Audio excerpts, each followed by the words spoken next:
सरस्वती जी और उनकी बहू रश्मि के बीच एक दिन बहस छिड़ जाती है। आखिर किसका काम ज्यादा आसान है, बहू का या सास का? माँ जी, सास को काम ही क्या है, आपके सारे काम उंगलियों पे तो हो जाते हैं। कुछ भी। हाँ, हिसाब तो उंगलियों पे ही हो जाता है ना। अरे बेटा, ऐसा सिर्फ अभी लगता है, जो मुझे करना पड़ता है ना वो तुझे करना पड़े तो समझ आएगा कि असली काम का पहाड़ कैसा होता है। ठीले बराबर वजन भी नहीं है आपके काम में, हर बात पहाड़ों के वजन की कर रही हैं आप। तू ऐसा करती ही क्या है घर में बेटा, ये तो बता मुझे। मैं थोड़ी ना कुछ करती हूँ, सब जादू से हो रहा है इस घर में। अरे एक दिन मेरा काम करोगी तो समझ आएगा। Okay okay, shut up. कल से मैं घर के काम करूंगी और तू मेरी जगह हर चीज का हिसाब रखना, ठीक है? ठीक है, ये भी कर लेते हैं। ये सास बहू की डील के बारे में रश्मि के पति अमन को नहीं पता था और ना ही अमन के पिताजी सुरेश जी को। पर गेहूं के साथ साथ जैसे घुन भी पिस जाता है, ये दोनों भी पिसने वाले थे। सुबह अमन उठकर रेडी होता है ऑफिस जाने के लिए, तो पता है उसके कपड़े नहीं निकले हुए हैं। अरे रश्मि, तुमने मेरे कपड़े नहीं निकाले? अपनी माँ से पूछो ना, उन्हीं का काम है ये। अमन अपनी माँ के पास जाता है। अब मेरे कपड़े आज आप देने वाले हो क्या माँ? हाँ, देना तो मुझे ही चाहिए, पर तेरी बहू ने कपड़े धोने ही नहीं डाले, तो कोई भी धुला हुआ कपड़ा नहीं है बेटा। हैं? ऐसा क्यों? कपड़े तो धोने आप ही देते हो ना माँ? अरे बहू ने तुझे बताया नहीं, अब हम अदल बदल गए हैं, मैं अब बहू और तेरी बीवी सास। अमन परेशान हो गया। वो बिना इस्त्री के कपड़े पहनकर ऑफिस चला गया। सरस्वती जी अपने घुटने के दर्द के कारण झुककर घर साफ नहीं कर पा रही थी और ना ही खाना बनाना याद रख पाई।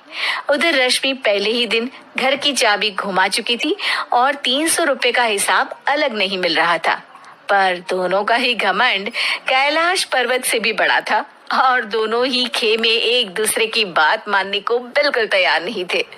शाम को जब सुरेश जी और अमन खाना खाने बैठते हैं तो सरस्वती जी उनके सामने गाजर और पपीते लाकर रख देती हैं। अरे माँ, ये क्या है? ख्याली पुलाव के साथ सलाद। माँ जी खाना बनाना भूल गई लगता है। अरे एक एक चमन्नी का हिसाब है मेरे पास, खाना बनाना कैसे भूल जाऊंगी? ये तो मैंने पढ़ा था कि फल फ्रूट खाने से सेहत अच्छी रहती है, इसीलिए ये ले, एक फल खा ले। रात को सुरेश जी और अमन अपनी मीटिंग बिठाते हैं अकेले में।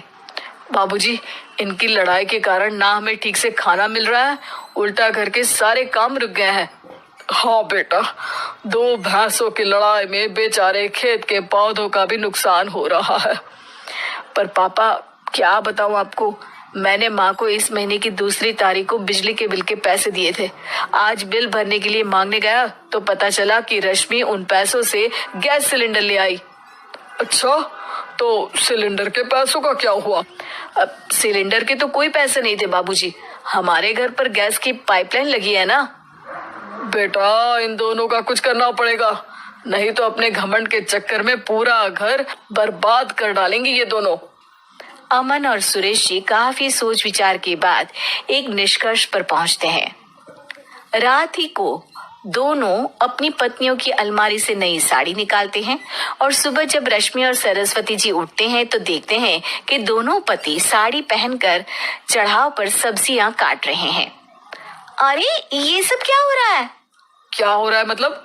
आप दोनों अदल बदल हो सकते हो तो हम क्यों नहीं? अरे क्या मतलब?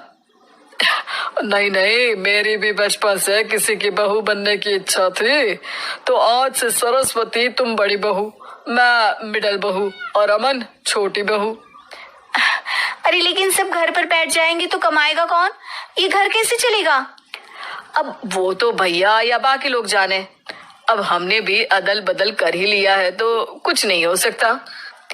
रश्मि और सरस्वती जी को समझ में आ जाता है कि उन दोनों की आपस की डील की वजह से इन दोनों को बहुत तकलीफ हो रही है और उनकी ईगो ने दूसरों को कितनी यातनाएं दी है।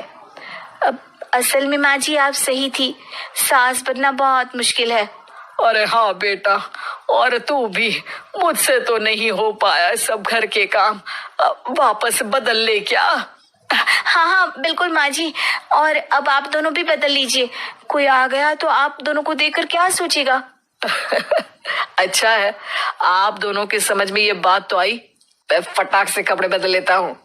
अरे रुक जा बेटा, एक फोटो ले लेती हूँ तेरी। मेरी बेटी होती तो तेरे जैसी ही दिखती साड़ी में। और मेरा फोटो नहीं लोगी?